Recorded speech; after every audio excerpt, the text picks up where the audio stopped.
kadang anggur gitu ya. Itu ekoenzim. Jadi segar, enak, tidak bau. Nah, siapa penemu ekoenzim? Ya, penemu ekoenzim adalah Dr. Rosukon Pompanfong. Ini dari Thailand, pendiri Asosiasi Pertanian Organik yang sudah melakukan penelitian selama 30 tahun. Wah, cukup harus berterima kasih kita ya kepada Dr. Rosukon yang berjasa sekali ini. Bahkan beliau ini tidak ingin ini dibuat bisnis, jangan diperjualbelikan. Sebaiknya membuat dan berbagi gitu ya. Jadi prinsipnya, value-nya ini luar biasa. Kemudian ekoenzim diperkenalkan secara lebih luas oleh Dr. Jun, seorang peneliti dari Penang, Malaysia.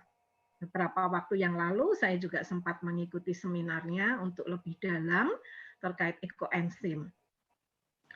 Ini keajaiban ekoenzim ya. Jadi mengurangi pemanasan global. Jadi produksi ekoenzim itu akan menghasilkan gas ozon, kemudian mengurangi CO2 di atmosfer, dan logam-logam berat di awan yang memerangkap panas. Itu yang tadi tujuan utama kita, melestarikan bumi gitu ya. Kemudian 1 liter ekoenzim itu dapat memurnikan 1000 liter air sungai yang terkontaminasi. Wah, luar biasa ya. Maka banyak sekali gerakan-gerakan yang dilakukan ketika Hari Peduli Sampah, banyak para aktivis lingkungan ini yang dengan sukarela menuangkan ekoenzim ke sungai, ke got, dan saluran-saluran air agar dapat memurnikan. Kemudian menyuburkan tanah, menghilangkan bahan-bahan kimia di tanah, meningkatkan kualitas udara, tadi Romawar sudah menyinggung. Dapat disimpan hingga bertahun-tahun, karena ini fermentasi, biarpun sampai lama, malah makin bagus ya, baunya makin enak. Bisa untuk mengusir kecoa, lalat, nyamuk, ya, tikus juga ya. Jadi ini keajaiban dari ekoenzim. Nah, kita akan bicara soal pemanfaatan. Ada 3, nanti akan dibagi menjadi 3 bagian. Manfaat bagi tubuh untuk perawatan, kemudian untuk pemakaian rumah tangga, lalu untuk lingkungan. Sekarang untuk perawatan tubuh.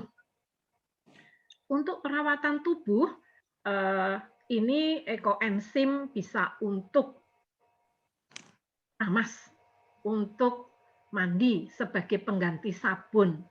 Juga untuk kumur-kumur, ketika sikat gigi gitu ya. Nah, ekoenzim itu mengandung asam cuka dan bakteri yang baik. Jadi sanggup mengurai dan membasmi bakteri yang berbahaya bagi tubuh sehingga mendorong pertumbuhan bakteri yang baik di dalam tubuh kita. Nah, ini jadi luar biasa.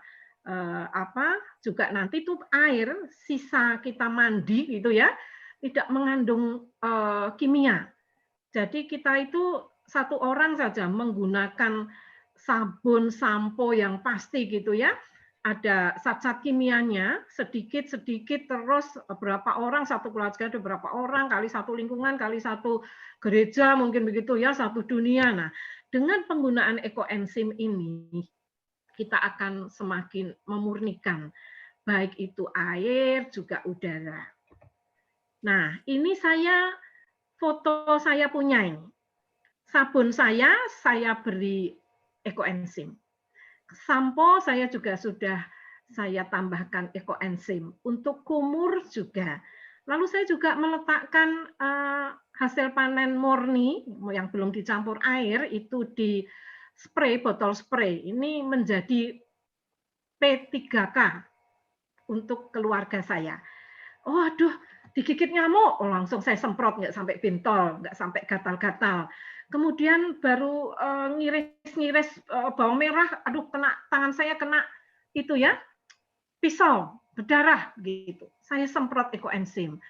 Waduh, ketumpahan air panas, saya semprot ekoenzim. Jadi bisa menjadi untuk P3K ini. Nah, selain itu juga untuk detox ya.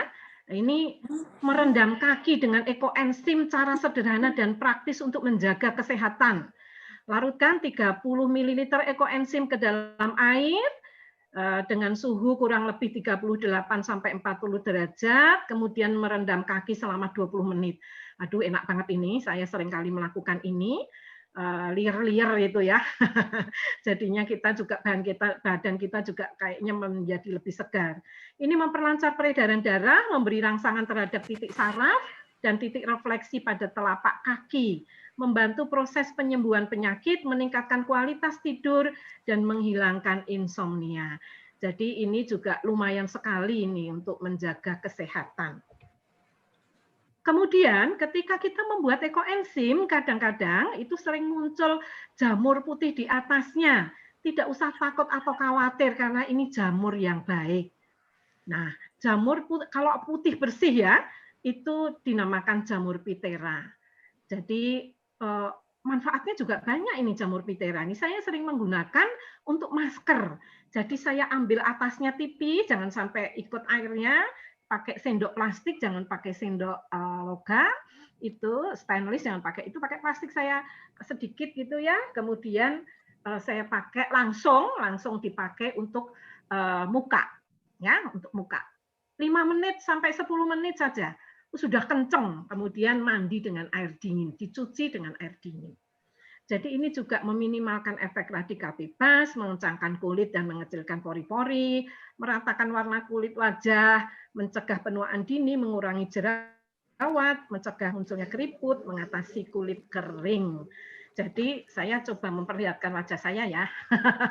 Ini usia saya sudah mau 60 tahun, waduh masih kenceng gitu ya.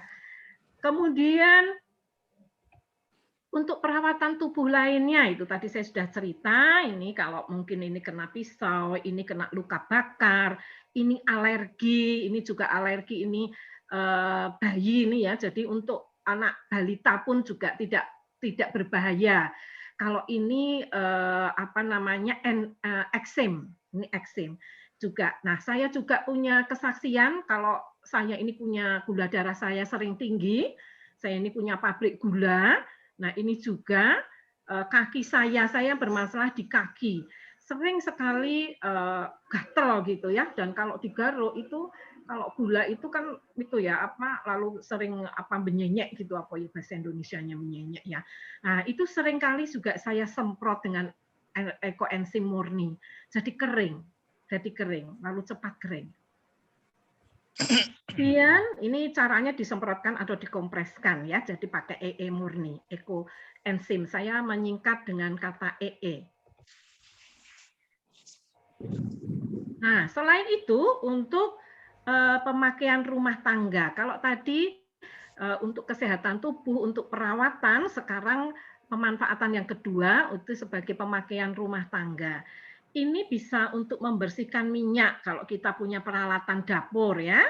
Nah, itu perbandingannya ekoenzim dengan sabun dengan air itu 1:1:5. Kemudian juga untuk membersihkan kamar mandi.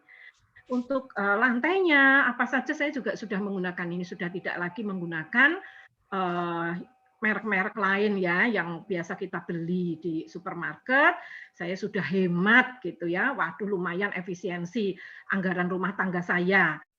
Nah, ini boleh menambahkan ekoenzim murni dalam tabung air kloset, bisa juga untuk lantai gitu ya. Biasanya saya pakai apa namanya kuas gitu, saya kuas, kemudian saya biarkan sebentar, terus saya sikat gitu ya. Jadi mudah bersih, tidak bau dan tidak membuat tersumbat itu. Kemudian juga bisa untuk ngepel. Tadi Romo Watu sudah mempraktekkan tuh. Untuk ngepel ekoenzim murni kurang lebih 1-2 tutup botol dengan 1 ember. Ya apa? Kalau botol aqua atau soft drink itu ya 4 botol karena itu 5 liter, tapi ada botol yang agak besar tutupnya itu 10 ml. Nah, itu kalau yang 10 ml cukup 1 atau 2, tapi kalau yang 5 ml itu sekitar 4 tutup itu dalam 1 ember, kemudian untuk ngepel ya. Jadi bisa menghilangkan minyak, mungkin kalau yang di lantai dapur gitu, kecipratan minyaknya gitu ya. Kemudian membasmi kuman, serangga, tikus menjadi berkurang. Kemudian mencuci piring juga, mencuci baju. Nah, ini aturan itunya ya, 1:1:5 ekoenzim, sabun dan air. Kemudian yang pemanfaat yang ketiga itu untuk lingkungan. Tadi sudah saya sampaikan soal keajaibannya itu ya, jadi bermanfaat sekali untuk lingkungan kita secara global maupun yang lingkungan yang terdekat dengan kita. Nah, ini dapat disimpan bertahun-tahun juga untuk memupuk tanaman, juga tadi mencegah dan membasmi hama. Nah, ini terkait tadi ya, kalau kita seringkali membeli sayur-sayuran, yakin nggak ya kalau sayuran yang kita beli itu tidak terkontaminasi dengan pestisida, pembasmi hama nih bapak-bapak petani ini ya, kadang-kadang semprot-semprot supaya sayurannya bagus gitu ya, supaya mulus lalu tidak bolong-bolong gitu. Nah, kita seringkali juga membeli buah, apa jangan-jangan buahnya ini kalau yang impor sudah dilapisi lilin. Nah, ini bisa juga sebelum kita gunakan, kita bisa dengan webinar. Jadi tambahkan 1 tutup botol gitu, ke dalam wadah waskom gitu, lalu direndam gitu ya, kemudian dibersihkan, kemudian direndam kurang lebih 45 menit, diangkat baru kita simpan di kulkas. Kalau itu buah, kita apel tadi misalnya, tambah kriuk loh, itu fungsi ekoenzim. Nah, ekoenzim juga bisa bermanfaat ini terutama ketika kemarin banyak sekali bencana gitu ya. Nah, ini tim sukarelawan nih, volunteer dari Ekoenzim Nusantara ini sudah bergerak ke tempat-tempat bencana. Kalau para sukarelawan ini mereka luka-luka dan sebagainya, kemudian ada lebam gitu, langsung disemprot dengan ekoenzim. Dan ini cepat, mempercepat gitu sembuh begitu ya. Termasuk juga para relawan itu bercerita, mereka itu kalau bencana misalnya banjir bandang, lalu seringkali banyak mayat yang bisa jadi mungkin tidak ditemukan, lalu ada, nah itu juga disemprot, sekitarnya disemprot dengan ekoenzim, sehingga kita mendapatkan udara yang bersih, yang kalau habis banjir itu juga kan campur dengan sampah dan sebagainya. Nah, selain itu juga bisa digunakan sebagai disinfektan. Ini salah satu sekolah saya yang di Surabaya. Saya bekerja di Tarakanita. Kami di Yayasan Tarakanita sudah mulai dengan setahun yang lalu kami sudah berkomitmen wajib. Ini sudah kata wajib itu ya, berarti semua harus membuat ekoenzim di setiap sekolah. Ada 59 sekolah, kami semuanya membuat ekoenzim, kemudian digunakan setelah panen digunakan untuk disinfektan. Sehingga kami juga sudah efisiensi mengurangi anggaran untuk disinfektan. Dan hasilnya juga luar biasa. Apalagi pada masa pandemi ini. Bagaimana cara membuat ekoenzim? Nah, sekarang kita langsung membuat ekoenzim. Ada 3 yang kita butuhkan. Ya, yang pertama gula, bahan organik, gitu ya, sampah organik, yaitu buah-buahan dan sayuran. Diutamakan kulit buah dan sayuran karena dagingnya kan kita makan. Kemudian air. Jadi 3 ya. Gula atau molase, bahan organiknya sisa buah, ya, kulit buah dan sayuran, kemudian air. Perbandingannya 1:3:10. Bentar, ini kok agak ngadet ini.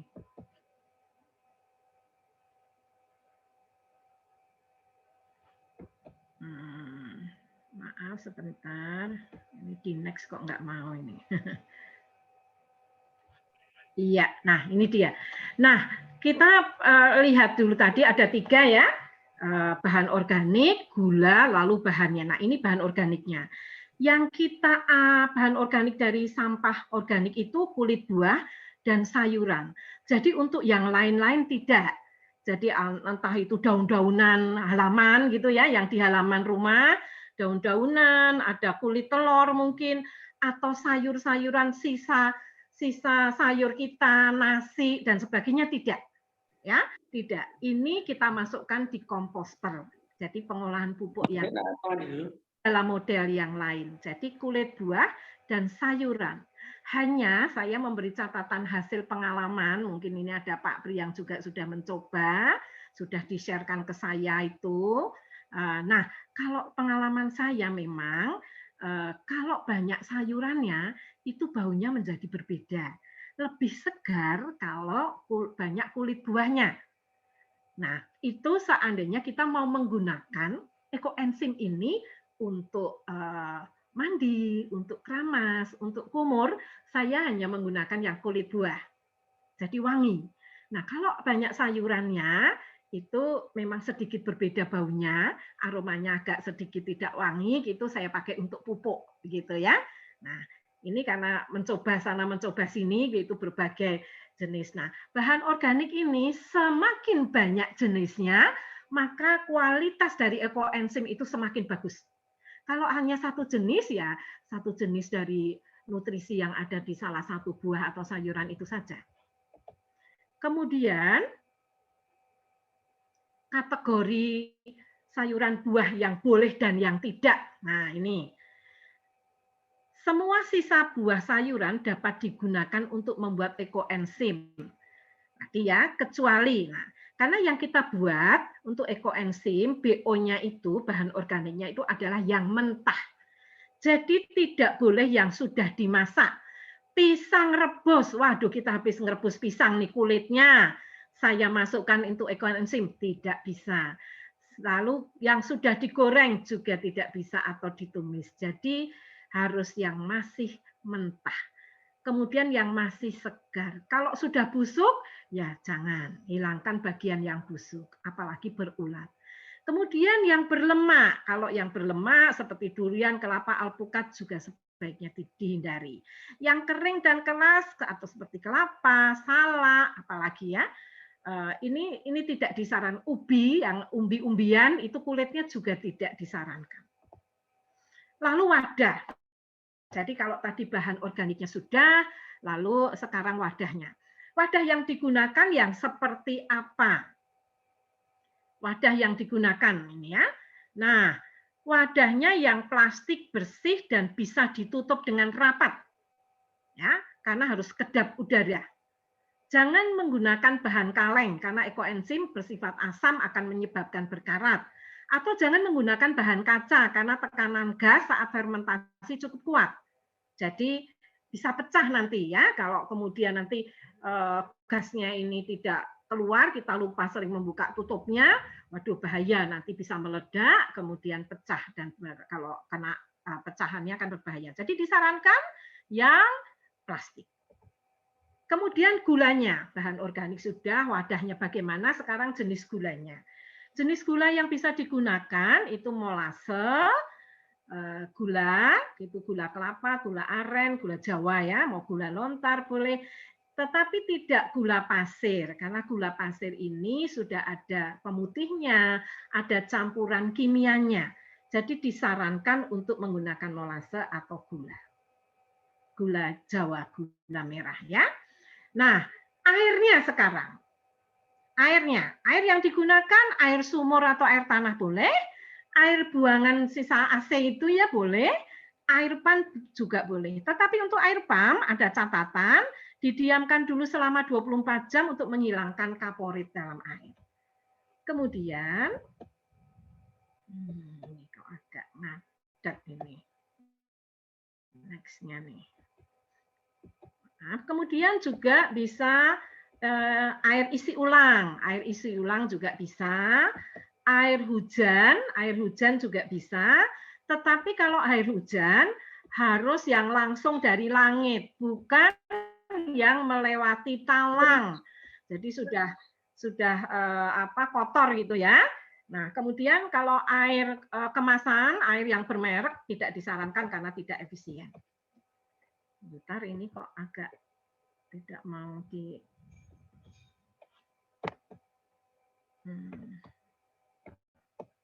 Nah, untuk ukurannya, sambil saya mencoba kenapa ini? Untuk ukurannya tadi 1 berbanding 3 berbanding 10. 1 itu bagian gula, ukurannya kilogram, kemudian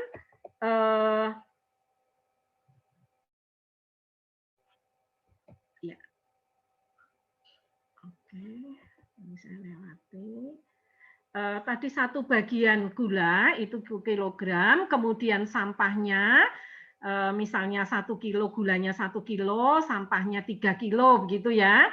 Kemudian airnya banding 10 itu berarti 1 kali 10 itu 10 liter. Nah, kemudian ekoenzim ini juga bisa dicicil seperti Romo War tadi cerita. Pokoknya kita sudah buat dulu adonannya gitu ya, sudah buat adonannya dulu sehingga gula dan airnya atau molase dengan airnya sudah 1:10 itu sudah kita buat dulu. Nah, ketika kita ada sampah kulit buah atau sayuran, itu bisa kita masukkan setiap kali kita punya. Jadi bisa dicicil ya. Jadi siapkan wadah air, gula sesuai takaran, masukkan sisa buah sayuran sedikit demi sedikit, dicatat setiap kali beratnya. Kalau tadi kita mau 1 kilo, 3 kilo dengan 10 liter, ya dicatat BO-nya, bahan organiknya itu, oh hari ini sekian on, atau hari ini 1 kilo, besok berapa, dan sebagainya. Sehingga kita tidak terlupakan supaya ukurannya sesuai. Nah, ketika bahan telah memenuhi takaran, dicatat tanggalnya. Jadi, ketika kita sudah memenuhi kebutuhan sampahnya, BO-nya, lalu ditutup dan kita catat, oh tanggal 22 Mei. Nah, ini sebagai hari pertama, gitu ya, sebagai hari awal. Karena kan 3 bulan, ya, 3 bulan. Nah, jika kita memiliki wadah yang besar dan gula yang cukup, tetapi tidak memiliki, kita bisa mencicil. Mencicilnya ini dalam waktu 2 minggu, tidak boleh lebih. Jadi selama 2 minggu saja nyicilnya, ya, sampai hari terakhir itu sudah terpenuhi. Nah, ini saya gambar ekoenzim yang saya buat di rumah saya. Ini ada tong, kemudian kapan itu saya panen dengan Bu Rindu dan Bu Tia yang saya bagi-bagikan ketika Hari Peduli Sampah Nasional untuk 200 umat.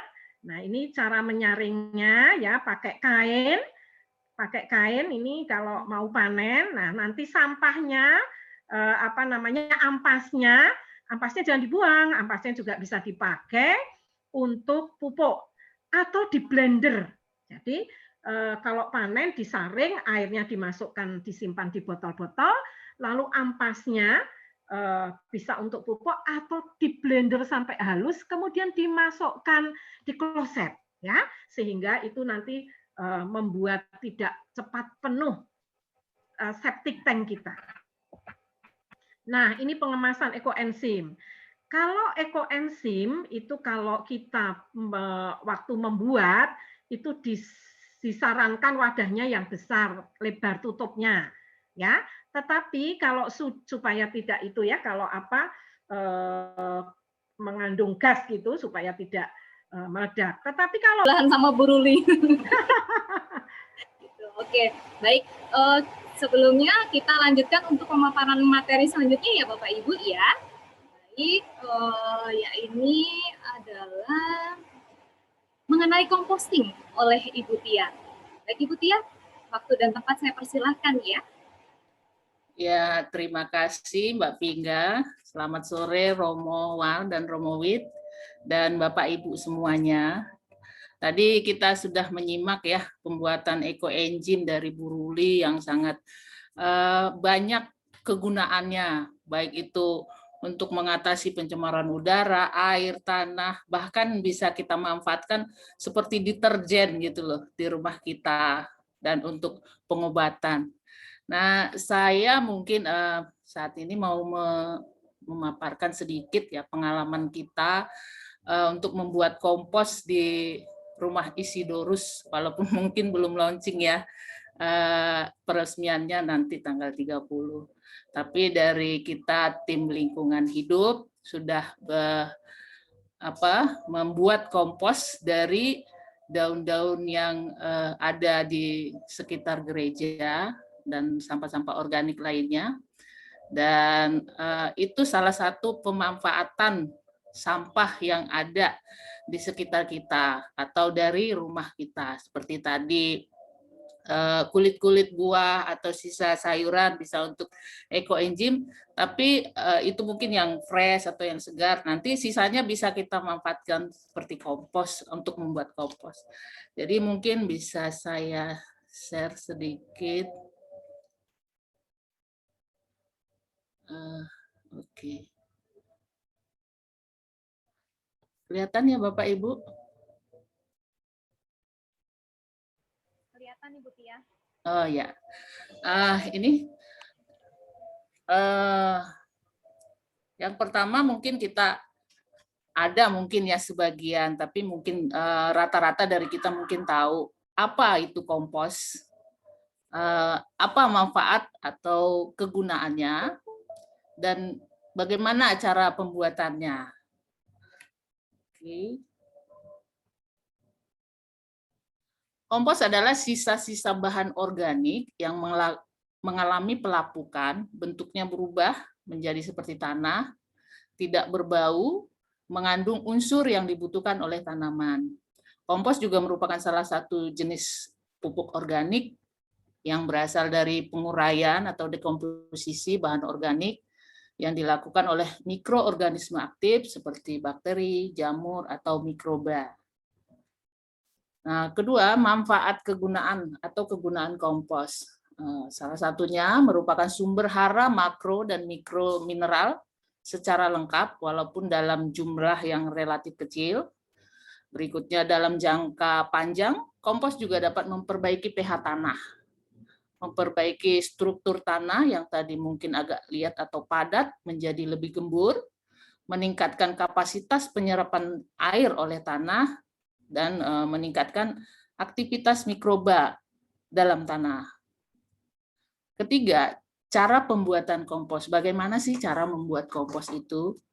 Nah, yang pertama-tama mungkin kita harus membuat persiapan. Persiapannya bahan baku tentunya. Yang pertama, bahan baku itu sampah organik dari rumah tangga, sampah organik dapur atau bisa kita singkat dengan SOD, daun kering atau daun hijau dari pekarangan rumah, atau bisa juga kita tambahkan dengan kotoran hewan atau kohe dari ayam, kelinci, kambing, atau sapi. Yang kedua, kita membutuhkan juga dekomposter atau prebiotik atau yang umum digunakan itu E4 pertanian yang botolnya warna kuning. Dan ketiga, kita butuh juga aktivator untuk mengaktifkan mikroba-mikroba tadi, yaitu menggunakan molase atau gula. Dan yang terakhir itu air.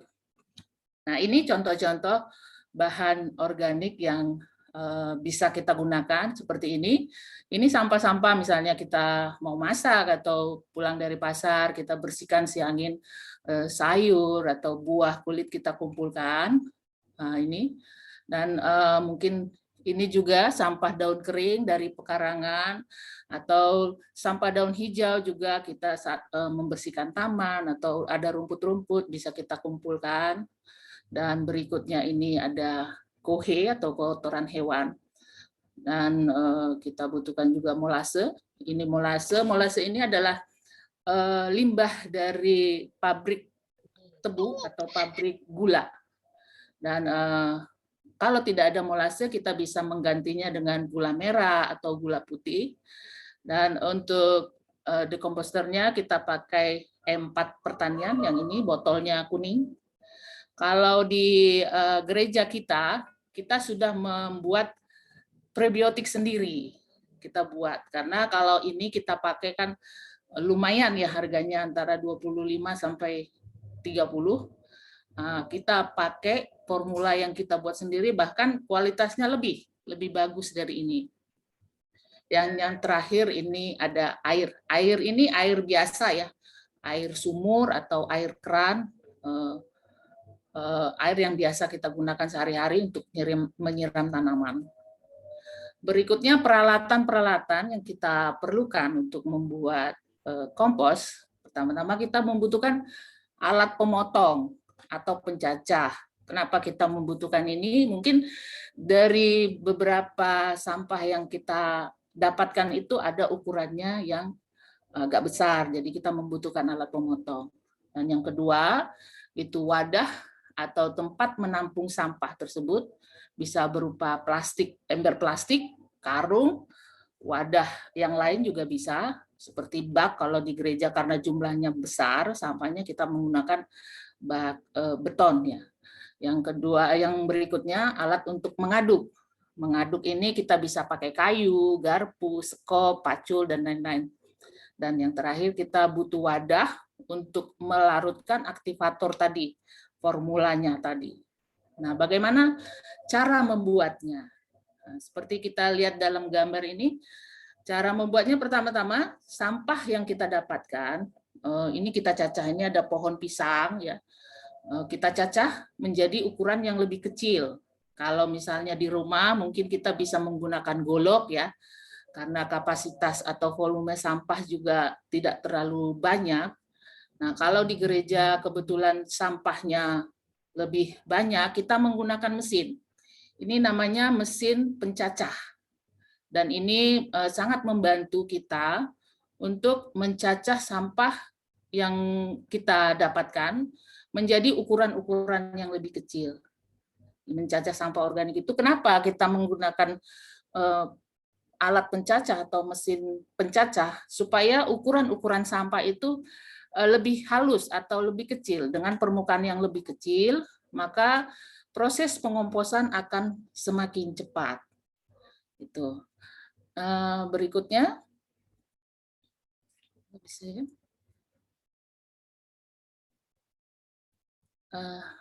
slide berikutnya, maaf agak terganggu ini.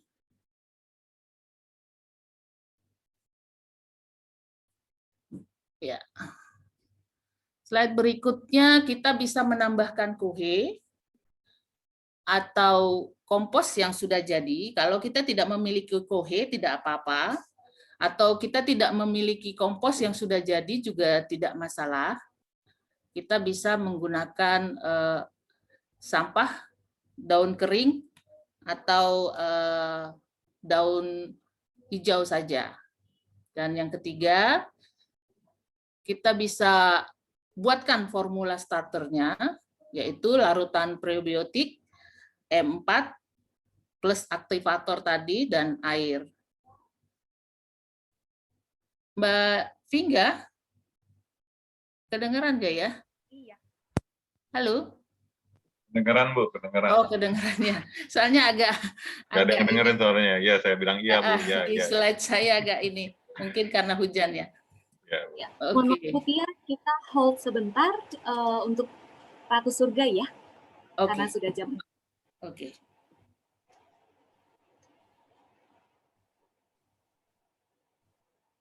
Mungkin Pak Gatot bisa dipimpin Pak Gatot untuk doa Ratu Surga.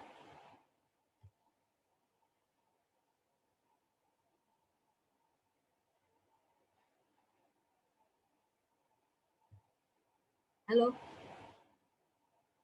Suara saya terdengar Bapak Ibu?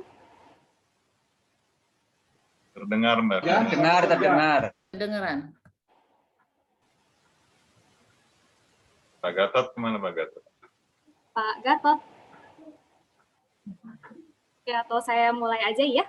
Ya, silakan, Mbak. Ya, mari kita berdoa dalam nama Bapa dan Putra dan Roh Kudus. Amin. Ratu Surga bersukacitalah. Haleluya. Sebab Ia yang sudi kau kandung, Haleluya. telah bangkit seperti disabdakannya. Haleluya. Doakanlah kami pada Allah. Haleluya. Bersukacitalah dan bergembiralah perawan Maria. Haleluya. Sebab Tuhan sungguh telah bangkit. Haleluya. Marilah berdoa. Ya Allah, Engkau telah mengembirakan dunia dengan kebangkitan putra Tuhan kami Yesus Kristus. Kami mohon, perkenankanlah kami bersukacita dalam kehidupan kekal bersama bundanya Perawan Maria, demi Kristus pengantara kami. Amin. Amin. Dalam nama Bapa dan Putra dan Roh Kudus. Amin. Baik, mungkin bisa dilanjutkan kembali, Bu Tia. Baik, terima kasih. Kita lanjutkan kembali. Itu langkah keempat untuk kita membuat kompos, yaitu larutan starter yang tadi kita sudah persiapkan, bisa kita siramkan atau kita guyur ke kompos yang sudah dicacah atau bahan kompos yang sudah dicacah secara merata.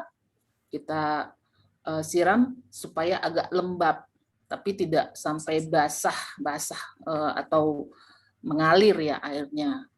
Nah, setelah kita aduk, kita siapkan atau kita masukkan ke dalam wadah yang sudah kita persiapkan, apakah itu di dalam karung, ember, atau bak beton. Setelah kita masukkan komposnya, maka kita akan tutup rapat.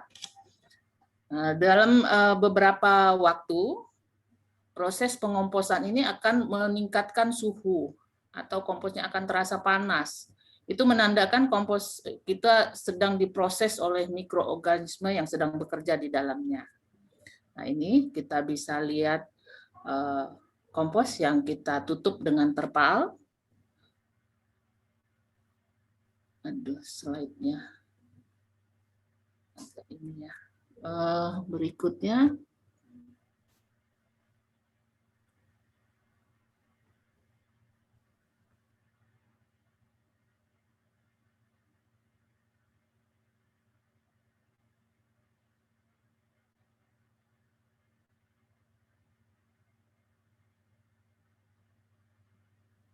Maaf Bapak Ibu, ini slide saya agak trouble ini jaringannya. Mungkin Pak Wahyu bisa bantu saya? Oh, saya bantu Bu Tia. Yang slide berikutnya. Memang ini jaringannya sih Bu, jadi memang Oke. tadi saya juga agak Bu susah. Tia, minta Ya. tolong di stop sharing dulu, saya bantu sharingkan. Baik. Ya.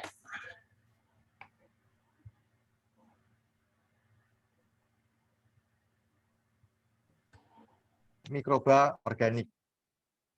Kalau kita menggunakan organik plus hayati.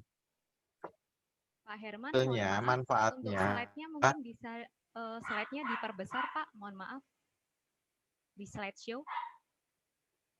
Diperbesar. Ya, di slideshow aja, Pak. Atau kita. Nah. Oke. Jadi, kita bisa dapatkan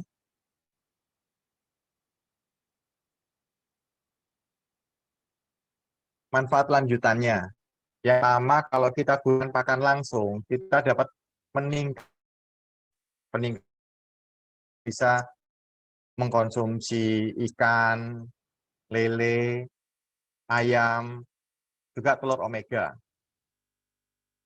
Begitu juga kalau kita gunakan itu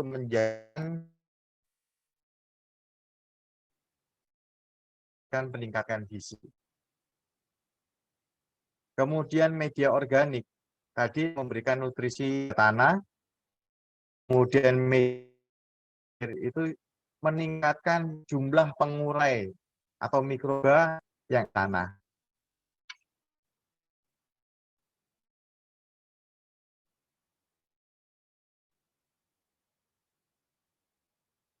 Nah,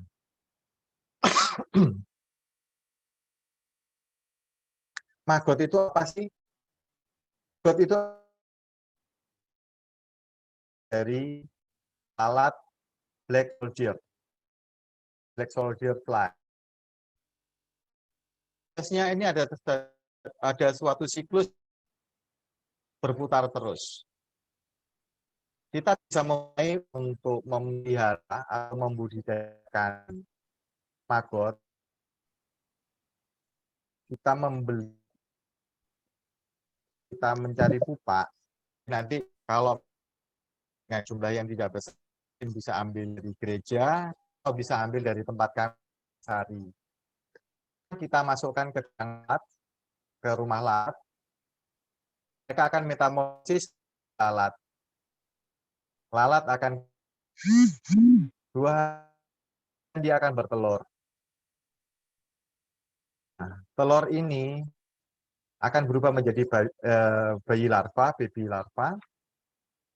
Dalam kurang lebih 3-4 kita sudah bisa menjadi larva yang siap mengolah sampah organik. Jadi penguraian sampah organik ya mungkin tadi seperti dijelaskan oleh Bu Ruli. Bu Ruli ambil yang kulit jeruk, kulit ini yang masih segar-segar. Nah, sisanya yang sudah ataupun sampah yang sudah digoreng atau yang lupa nggak dibuang-buang, kita lakukan penyemprotan atau penambahan biotik, berikan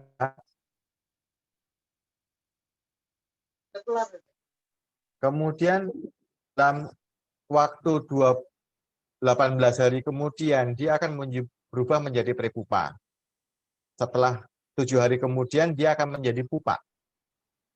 Setelah menjadi pupa, nah ini cara dalam waktu 7 sampai dengan 1 bulan. Kembali lagi menjadi lalat, kawin. Nah, itulah siklusnya. Jadi kita bisa memulai dengan cara memelihara pupa. Kita bisa memulai dari siklusnya. Jadi kalau kita lihat dari waktunya, dia menjadi larva ini selama kurang lebih 18 hari. Nah, itu yang mengurai sampah-sampah.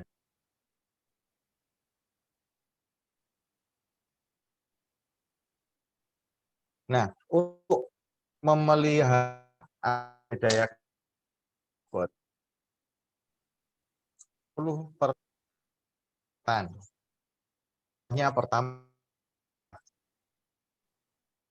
kita dari kasa hijau ini, kasa nyamuk. Untuk seperti ini ukurannya ini 1 kali 1 meter. Ini hanya butuh 6 meter panjang. Itu rumah lalat ini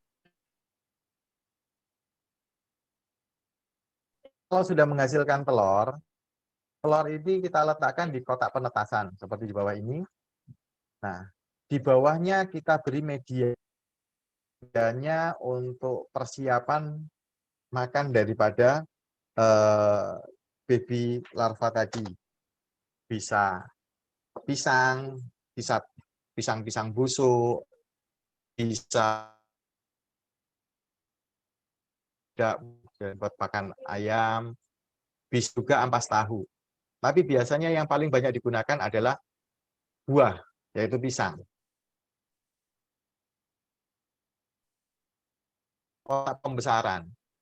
Cara ini adalah kalau sudah larva sudah berusia sampai dengan 45 hari, yang mengolah sampah-sampah organik ini,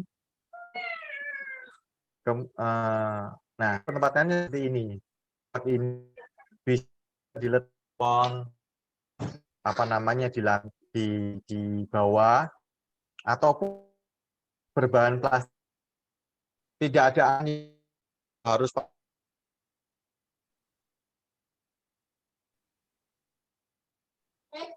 kontainer. Materinya untuk pakannya adalah sampah organik. Nah, sampah organik ini kalau kita biarkan secara biasa, dia akan membusuk dan menimbulkan. Oleh itu sebelum melakukan penambahan prebiotik, sama dengan prebiotik yang digunakan oleh Butia, yaitu dari kita gunakan berbakteri nitrobakter, karena metan yang biasanya bau itu hilang. Jadi kita juga bisa menggunakan ini di atau di mana baunya tidak menyengat. Hanya kita lakukan dalam bak ini lama kurang lebih 10-12 hari. Tergantung juga apabila banyak makanannya yang bentuk buah sayur tinggi, mungkin di 8-9 hari sudah besar, bisa dipanen. Pakannya akan panjang, bisa sampai 12 hari. Nah, kalau sudah bisa dipanen itu seperti tampak bawah ini, jadi magotnya sudah masih mulai berwarna coklat, tapi ukurannya sudah cukup besar. Jadi tadi di hari akan lagi, hari kemudian bisa kita panen. Kenapa dilakukan begitu? Karena supaya medianya tidak basah. Kalau kita kasih pakan kan selalu basah. Nah, kalau kita kasih media kan bekas maggot dengan maggot. Nah, nanti kita bisa manfaatkan maggot ini untuk pakan ayam, makan lele, cuci. Kita juga akan membersihkan dia dari yang mungkin membahayakan buat ayam atau lele atau ternak. Tapi jangan lupakan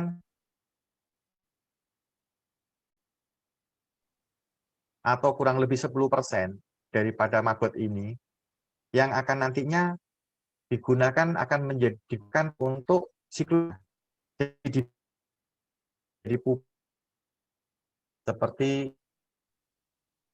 ini. Kita saja dia di bak, kita bisa disebutnya bak metamorfosis. Itu kita biarkan sampai dia berwarna coklat, bahkan warna tidak bergerak lagi. Nah, kalau sudah tidak bergerak lagi, pupa ini dimasukkan di rumah lalat. Kembali ke yang pertama.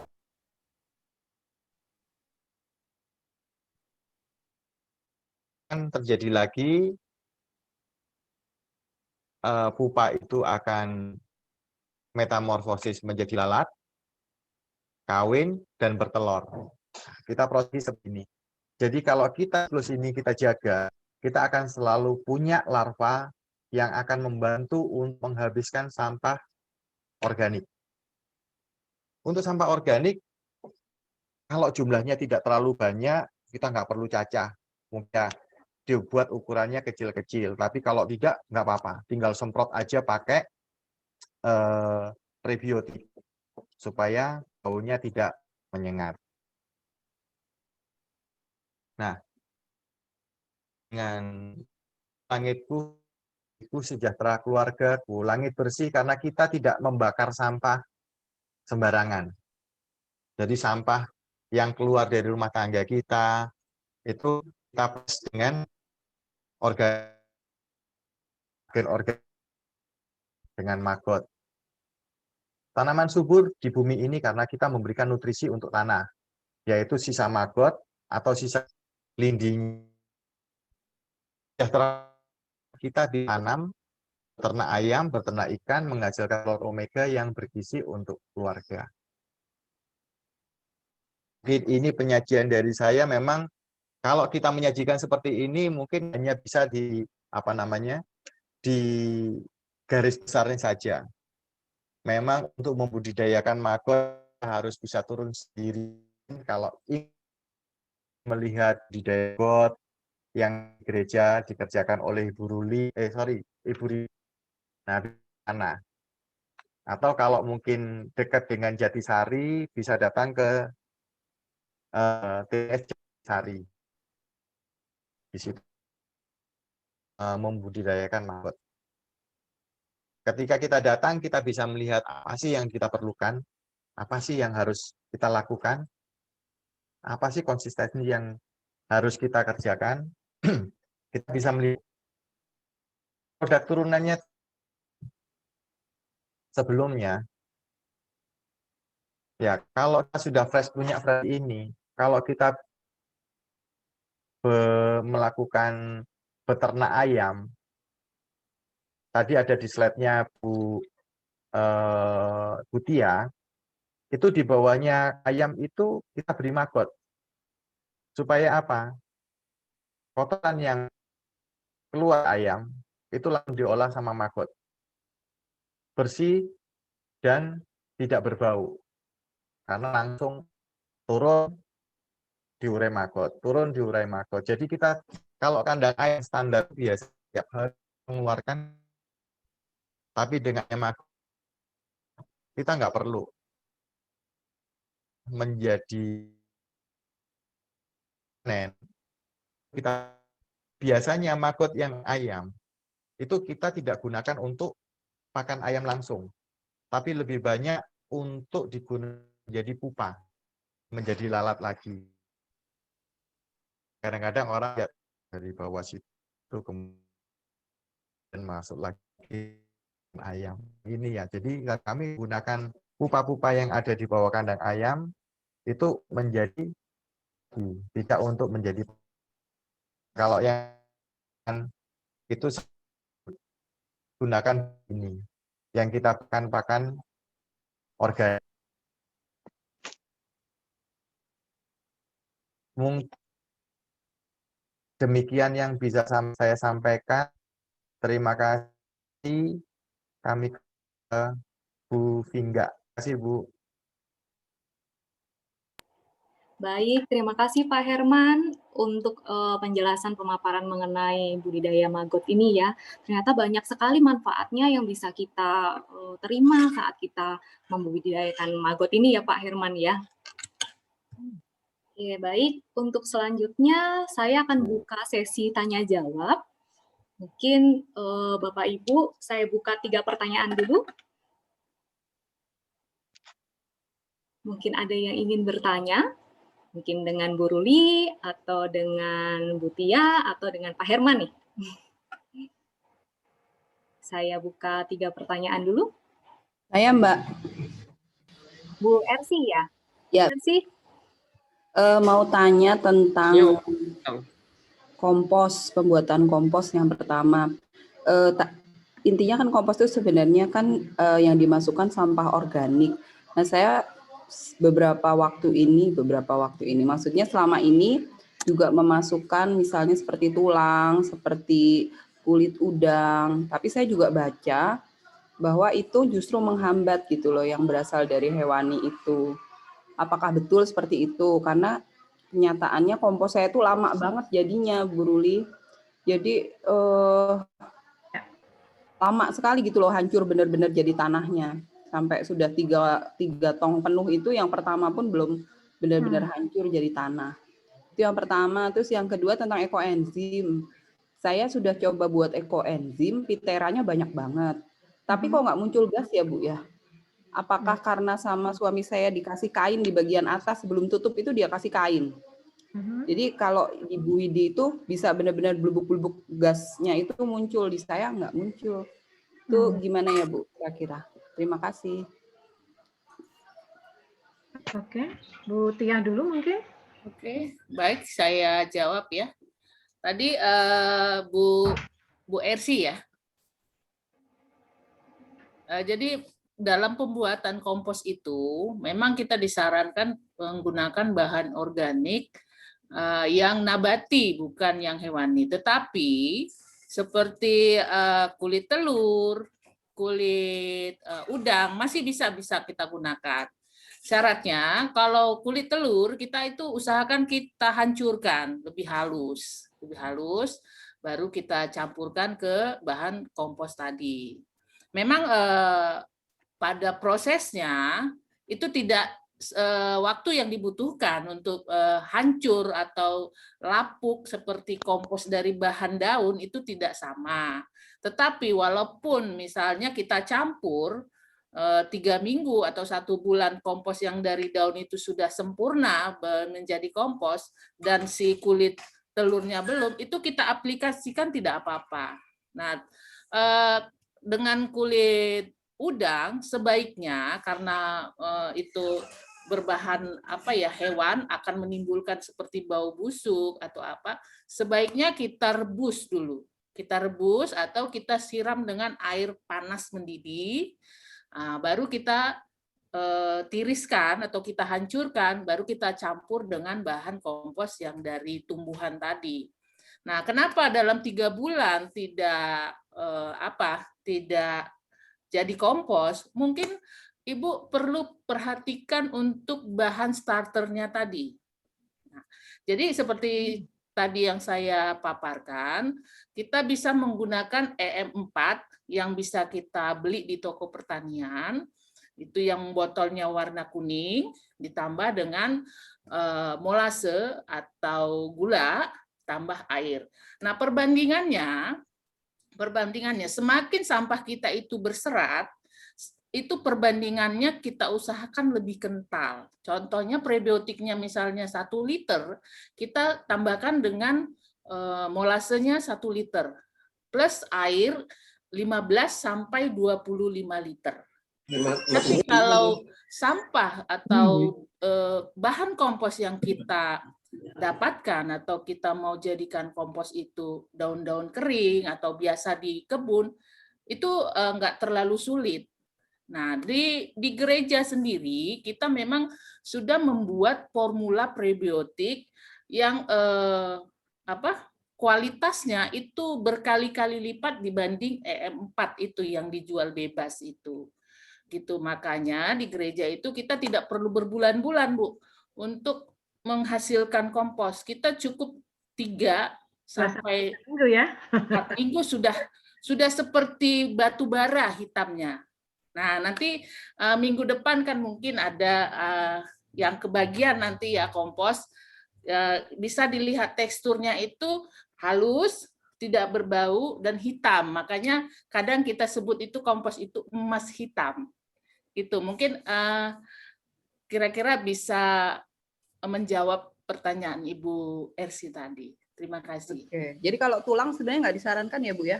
Tidak disarankan, tetapi kalau kulit kulit udang atau telur itu nggak apa-apa karena kulit udang dan telur itu mengandung kalsium yang tinggi. Jadi kalau kita cacah atau kita hancurkan halus dan kita fermentasi atau kita kompos dengan bahan yang lain dan bahan yang lain sudah jadi dan yang telurnya masih kelihatan putih, itu nggak masalah.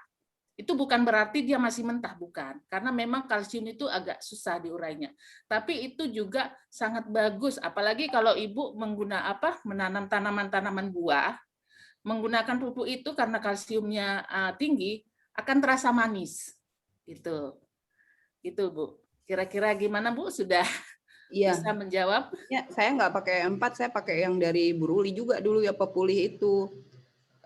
Pepulih ya Bu Ruli ya. Biokompon ya. Ya, hampir sama itu juga sih dengan itu kalau kelamaan itu berkurang nggak sih Bu? Misalnya kandungan bakteri pembusuknya atau malah justru lebih bagus? Enggak berpengaruh.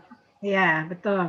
Nah, karena kalau biokompon itu sebenarnya begini Bu Ersi, memang dia dalam waktu 24 jam itu sebenarnya sudah menjadi kompos, hanya bentuknya kan tetap masih utuh gitu. Memang itu biokompon itu luar biasa ya yang ditemukan oleh dari ITB Pak Budi yang di EcoCamp dari EcoCamp. Jadi memang sebaiknya dicacah karena tapi sebenarnya walaupun bentuknya masih daun utuh tapi dia sudah kompos. Jadi itu memang cepat gitu. Hanya bentuknya kan tidak mungkin dalam 1 hari akan berubah begitu. Tapi memang itu biokompon itu memang bagus sebenarnya begitu. Memang tapi agak sulit ya memang mencari mesti ke Bandung gitu. Kalau saya tulang-tulang saya masukkannya ke biopori, lubang biopori Bu Ersi. Saya Oh, juga nggih, soalnya iya. suka belatungan juga sih jadinya saya kalau sudah urusan belatung tuh suka bikin males. Jadi saya yang seperti itu, kulit udang, pokoknya yang bikin-bikin itu bermasalah gitu, saya dimasuk jatahnya di lubang biopori. Daun-daunan, sisa sampah dapur, nasi, kalau ada yang basi, komposter, kulit-kulit buah gitu, ekoenzim, sudah dapat bagiannya masing-masing. Iya, iya, Jadi, terima kasih, Bu. ya, lanjut ya yang ekoenzim Bu Ersi. Bu Ersi ini luar biasa nih ya Pak Danto selalu mencoba. Iya, Bu. Yang dimaksud tadi kenapa nggak ada gasnya begitu? Nggak kelihatan gasnya sama sekali tuh. Nggak apa-apa, nggak masalah Bu Ersi. Kan kadang kalau wadah kita yang baik itu sebenarnya kan 60% air itu diisi 60% dari wadahnya. Kalau tongnya misalnya tongnya 20 liter, maka kita mengisi airnya, perbandingan airnya itu 60%-nya dari 20 liter cukup 12 liter saja. Sehingga ada ruang untuk gas gitu ya. Sama Bu, kebetulan saya suka dengan wadah yang tutupnya lebar. Saya enggak pernah pakai yang tutupnya kecil, botol-botol kecil. Jadi memang seperti tidak kelihatan gasnya karena memang ada ruangnya dan rajin dibuka selama 7 hari itu selalu buka tutup, tutupnya selalu dibuka, kemudian setelah sebulan dibuka terakhir, lalu saya tutup terus sampai usia panen 3 bulan begitu Bu Arsi. Menurut saya sih nggak apa-apa, asal tetap kemudian wangi, kemudian itu ya tidak bau, kemudian ada jamur piteranya putih, nah itu bakteri baik begitu. Ya, makasih Bu Ruli. Sama-sama. Piteranya saya sudah pakai dan beneran jadi kenceng loh. Weh, tenang toh, asesor kalau ketemu mau tak lihat ah. Pak Danto tambah cinta. Baik Bu Ersi matur nuwun. Silahkan selanjutnya Mbak. Iya. Terima kasih Bu Ersi, terima kasih Bu Ruli dan Bu Tia. Mungkin ada lagi yang ingin mengajukan pertanyaan? Saya Bu. Oh baik Pak, mumpung pakarnya ada di sini nih. Saya mau tanya untuk kalau yang untuk ekoenzim saya hanya mengusulkan saja kalau tempat tutupnya terlalu lebar. Itu saya membuat memang pakai tong yang kapasitas 120. Oh 120, oh yang tinggi besar itu. Ya ini nih. Nah ini contoh saya buat itu pakai tong itu. Nah kemudian saya tutup plastik. Nah untuk ngikatnya itu saya pakai karet ban dalam itu saya ikat. Nah itu rapet. Nah itu seperti yang saya share kepada Bu Ruli kemarin itu hasilnya. Nah itu hasilnya saya kebetulan membuat 3 tempat itu kapasitas yang 20 liter, 2 yang 120 itu tak isi 70 liter dengan BO-nya 21 kilo, kemudian molasenya 7 kilo. Nah kemarin yang sudah saya share itu maka kalau pakai tutup terlalu lebar bisa dengan plastik kemudian diikat pakai karet ban dalam itu rapet juga cukup rapet itu. Yang penting kedap udara ya. Ya betul Bu. Malah saya jadi kemarin itu kok nyedotnya bukan dorong keluar tapi malah nyedot ke dalam gitu loh Bu. Itu plastiknya kesedot ke dalam gitu. Ya. Itu saya sarankan. Yang kedua untuk yang tadi menyangkut kayak saya mendengar tadi untuk ayam petelur untuk membuat telur omega itu memang dengan mogot itu atau gimana itu Pak? Nah, monggo Pak yang mohon penjelasan. Pak Herman. Yang magot tadi loh Pak, saya mendengar untuk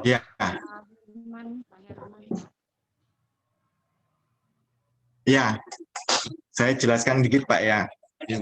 Pakan ayam, kalau pakan ayam khususnya petelur, itu kan biasanya menggunakan pakan dari pabrik. Betul. Pakan dari pabrik itu standar proteinnya itu sebesar 22% dari pakan tersebut. Nah, dari beberapa dari BB bahwa kebutuhan telur omega itu adalah lemak omega. Lemak omega atau itu berasal dari protein yang tidak jenuh. Nah, itulah yang dibutuhkan dalam jumlah besar supaya jumlah besar tersebut bisa menyalur kepada telurnya. Sehingga di telur itu mengandung protein yang mengandung omega. Maggot sendiri yang fresh maggot kita tuh sudah lab kan, itu kandungannya itu 4% fresh maggotnya. Jadi kita tinggal bikin suatu trial kami ya, kebetulan di kandang jadi itu dengan persen maggot, 2% maggot sampai 50% maggot. Di angka 40% aja kita sudah dapatkan omega. Jadi yang pertama kita pakai yang 10% kita lepin. Mungkin masih belum menyerap ya waktu itu, tapi baru pakai seminggu. Terus kita lab. Berikutnya kita lakukan untuk 30, 40, 50. Nah, tapi kita ambil labnya yang 40. Dari 40 itu sudah jalan 2 minggu, kita labkan, hasilnya juga sudah omega 3, omega 6, dan di situ juga. Jadi memang ya maggot ini kita dapat perolehnya dengan mudah ya. Kalau kita pakan itu kalau kita beli karungan aja sekitar harganya 7.000 per kilo. Tapi kalau kita membudidayakan maggot dengan sampah dari rumah, ya kan, udah ini atau yang disebut SOD itu, hanya itu aja kebutuhannya. Begitu sudah bisa dipanen, bisa berikan kepada ayam. Jadi kita mesti kita mau ngakai ayam setiap hari, maka kita harus punya sebak, Pak. Yang notabene setiap hari kita tambah telur maggot, telur lalat sampai akan jadi. Nah, itu kita butuh waktu 10 hari. Jadi hari pertama bikin, hari kedua bikin, hari ketiga bikin, kita sudah bisa panen. Hari ke-11 yang kedua sudah bisa dipanen, tapi kita juga tetap bikin terus. Supaya memang kalau sudah kita kasih makan maggot, kemudian bapak kita kehabisan maggot, maka ayamnya nggak bertelur, Pak, dia stres. Begitu. Jadi kalau kita memang untuk memang buat sistematis dalam pemeliharaan budidaya maggot itu. Jadi siklusnya nggak boleh berhenti.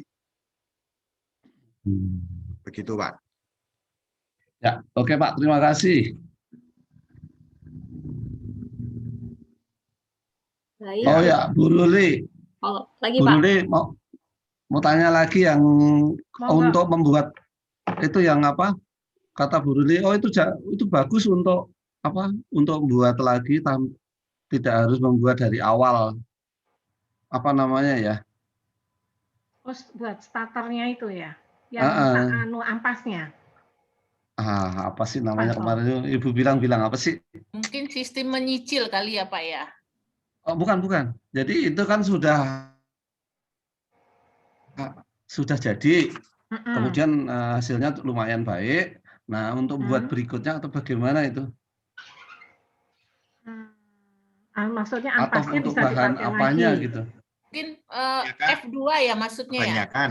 Oh, F2 fermentasi kedua supaya tambah wangi. Oh, jadi iya. kalau sudah 3 bulan, nah itu baru dimasukin lagi wangi-wangiannya, misalnya serai, gitu, kayu manis, difermentasi lagi 1 bulan, Pak, gitu. Dimasukkan kembali itu. Nah, kalau itu kita untuk mendapat aroma untuk aromanya supaya aromanya varian lebih aroma wangi. ya. Ya betul. Jadi kalau kita mencampur, karena saya sudah mencoba dari awal itu saya banyakin serai, nggak ngaruh Pak. Begitu panen nggak mana nih bau serainya ya, nggak juga. Tapi kalau sudah panen 3 bulan, kita tahan sedikit panennya, baru kita masukkan. Itu tadi kepenginnya apa? Kalau yang wangi banget tuh yang kayu manis, itu terasa sekali itunya. Sejumlah itu tadi ya. Berapa, Bu? Nah, sama sejumlah apa? BO-nya. Kan memang harus banyak, tapi enggak juga sih. Nanti tergantung apa wanginya yang lebih lebih kuat atau tidak gitu. Sepunyanya saja kan nggak mungkin ya kalau BO-nya sampai tadi berapa kilo? 20 kilo. 21. Buatnya ya tongnya gede banget. Mantep cari BO-nya itu. Gitu Pak, bisa ditambahkan serai, bunga kamboja, misalnya kepengen wangi mawar, seperti itu. Itu difermentasi lagi 1 bulan.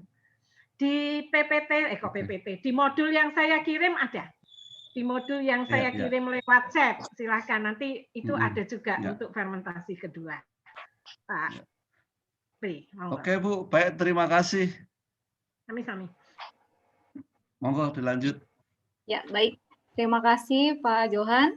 Mungkin ada Bapak Ibu lagi yang ingin mengajukan pertanyaan. Mbak Vinka, saya boleh tanya Mbak Vinka? Oh, boleh sekali Pak. Ya, Ibu Ruli, perkenalan saya Gatot tuh dari lingkungan Ignatius Georges. Terus terang untuk ekoenzim ini memang saya baru pertama kali mendengar, dan tadi dari paparan Ibu ada beberapa hal Bu yang mau saya tanyakan. Ya, silakan. Bahwa ekoenzim ini kan bisa dilakukan pencicilan ya Bu ya, karena memang kita menggunakan sampah rumah tangga, yaitu dalam berupa buah-buahan. Yang mau saya tanyakan Bu, pada saat kita membuat adonan, itu kan tadi kan menggunakan 1, 3, dan 10. Artinya 1 kilo molase dengan 10 liter air gitu ya Bu ya. Nanti kita campur, lalu nanti kita masukkan buah-buahannya itu, kulit buah-buahannya, sambil kita hitung sampai memenuhi kuota, yaitu 3 kilo ya Bu ya. Seperti itu dalam waktu 2 minggu. Pertanyaan saya Bu, kalau misalkan ya karena kita baru pemula nih, kuotanya nggak tercapai Bu dalam 2 minggu itu 3 kilo, apakah itu tetap bisa dilanjutkan atau itu pada akhirnya memang tidak berhasil begitu Bu? Nah, lalu saya lanjut dulu. Gimana? Lalu Bu, yang kedua untuk ekoenzim ini apakah dia bisa ini juga ya Bu ya, maksudnya selain tadi kulit buah atau sayuran, bisa memanfaatkan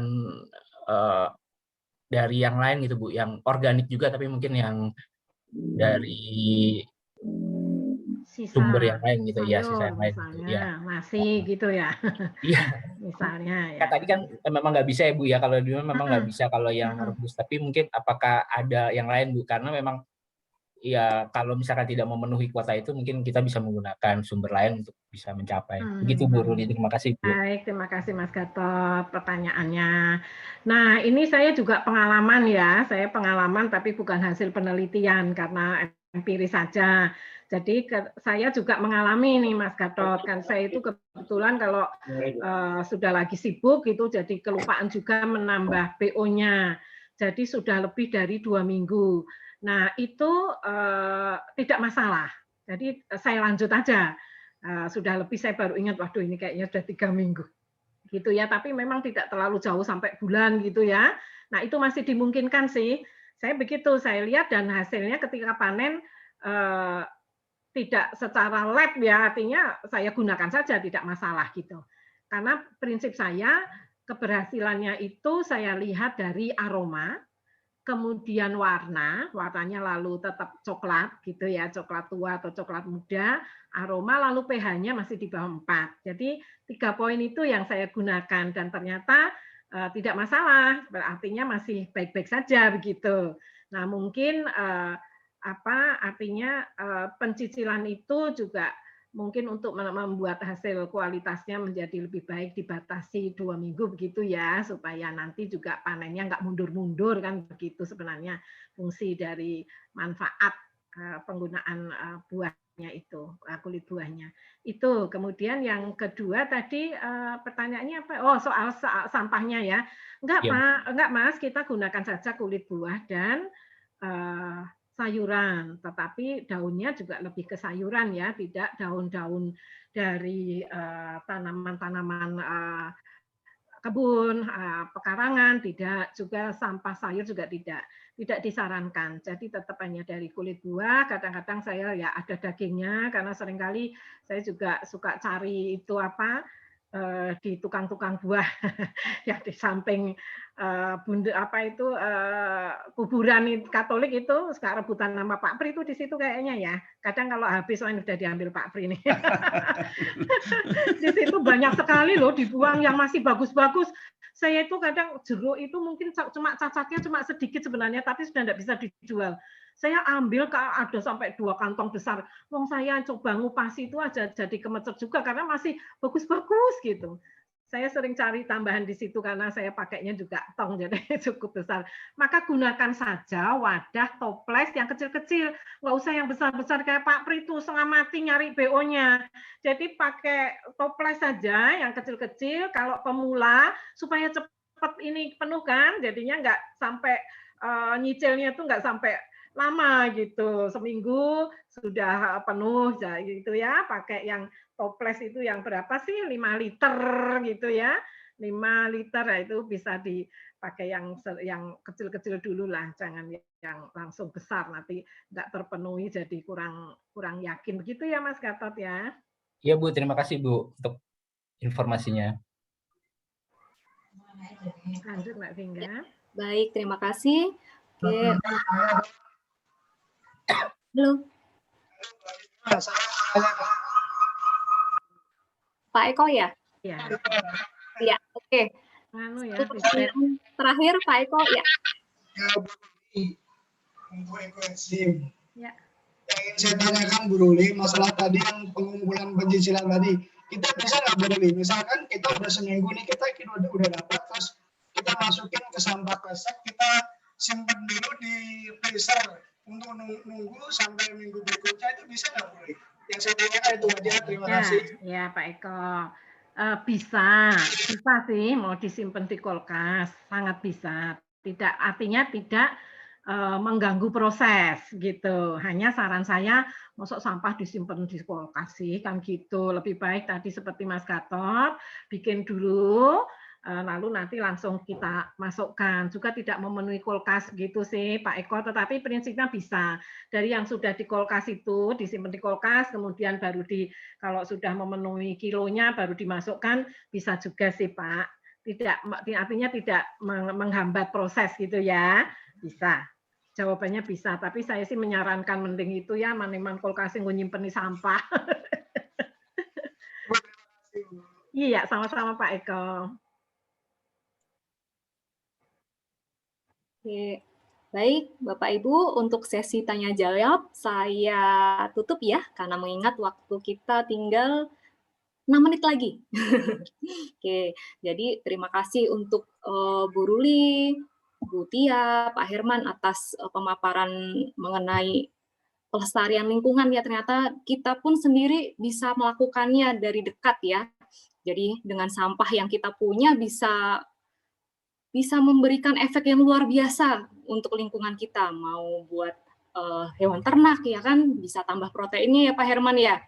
Kemudian untuk lingkungan hidup juga bisa dipergunakan dari ekoenzim atau kompos. Bagi yang Bapak Ibu suka menanam, bercocok tanam, kebetulan saya juga suka nanam sayur nih. Wah ini sungguh sangat membantu saya sekali untuk bisa melestarikan lingkungan lebih baik lagi menggunakan ekoenzim atau membuat kompos gitu ya. Dan dari Romo War tadi juga sudah ada 3 pesan ya, 3M, mulai dari diri sendiri, mulai dari yang kecil, dan mulai sekarang, nggak usah ditunda-tunda, gitu ya.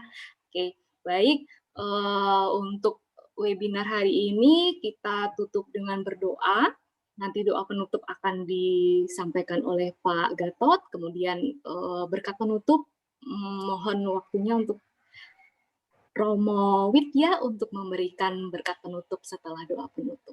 Begitu ya. Silakan Pak Gatot, untuk waktu dan tempat saya persilakan. Iya, terima kasih Mbak Vingga, Bapak Ibu yang terkasih dalam Tuhan Yesus Kristus. Setelah kita mendengar paparan dari para praktisi yang sangat kompeten di bidangnya, Ibu Ruli, Bu Tia, dan Pak Herman, semoga apa yang tadi sudah kita dengar dapat kita mulai suatu langkah dalam pelestarian lingkungan. Baik Bapak Ibu, kita tutup doa, kita tutup pertemuan kita sore hari ini. Dalam nama Bapa dan Putra dan Roh Kudus. Amin. Allah Bapa yang Maha Kasih dan Maha Bijaksana, kami bersyukur atas selesainya pertemuan ini. Engkau sendiri berkenan mendampingi kami dan menuntun kami dalam pembicaraan ini. Kami bersyukur atas pertemuan ini dan sudilah Engkau memberkati kami semua dalam mengamalkan hasil pertemuan ini. Demikian pula berkatilah semua saudara kami yang sudah terlibat dalam mempersiapkan acara ini. Semoga hasil pertemuan ini sungguh membawa semangat dan pembaharuan bagi seluruh umat yang akan terlibat, sehingga kami dapat sungguh-sungguh peka dan peduli dengan lingkungan hidup. Dan pada akhirnya bisa membawa berkat bagi kami, sesama, dan bumi tempat tinggal kami dapat terjaga kelestariannya. Terima kasih ya Tuhan. Amin. Mohon berkat dari Romo Widoyoko. Ya Bapa di surga, semoga gerakan lingkungan hidup ini betul akan mempertahankan nama kampung sawah dan sampai dari kampung sampah itu kampung sawah, supaya gerakan ini berkelanjutan dan akhirnya akan betul-betul menjadikan kampung sawah menjadi yang menjadi tema dari gerakan kali ini. Berkatilah mereka semua, dan Bapa dan Putra dan Roh Kudus. Amin. Baik, terima kasih Pak Gatot, terima kasih Romo Wit. Baik, terima kasih Bapak Ibu semuanya atas waktunya dan sehingga ikut serta dalam acara webinar ini. Semoga kita bisa bertemu lagi di lain kesempatan di acara selanjutnya. Terima kasih buat Bu Ruli, Pak Herman, dan Bu Tia atas waktunya dan ilmunya, sehingga kita bisa mempunyai ilmu yang baru lagi dan lebih baik lagi untuk melestarikan lingkungan. Oke, sesuai dengan tema kita hari ini ya, yaitu biru langitku, hijau bumiku, sejahtera keluargaku. Amin. Amin. Terima kasih Mbak Vingga. Terima kasih semuanya. Terima kasih. Masih penasaran? Bapak Ibu. Pak Wahyu. Bisa. Terima kasih Romo. Terima kasih. Berkunjung ke Herman. Mah Isidorus. Untuk bisa menerima dari lapangan langsung. Demikian. Terutama dari Romo Wit. Nah, ini Romo Wit nih. Romo keren ya, kampung sawah jangan sampai menjadi kampung sampah. Waduh, keren banget. Jangan jadi kampung sampah. Sampahnya jadi berkah. Kampung sawah penuh berkah. Ya, itulah Brule geran kita ke depannya. Siap, Romo. Terima kasih Bapak Ibu. Izin Terima kasih Bapak Ibu, Pak Wahyu, semuanya. Terima kasih semuanya. Terima kasih para narasumber. Terima kasih Bu Ruli. Panitia semuanya, terima kasih. Sama-sama. Terima kasih banyak. Berkat semuanya. Wah, ini gambar cewek ini. Apa tuh?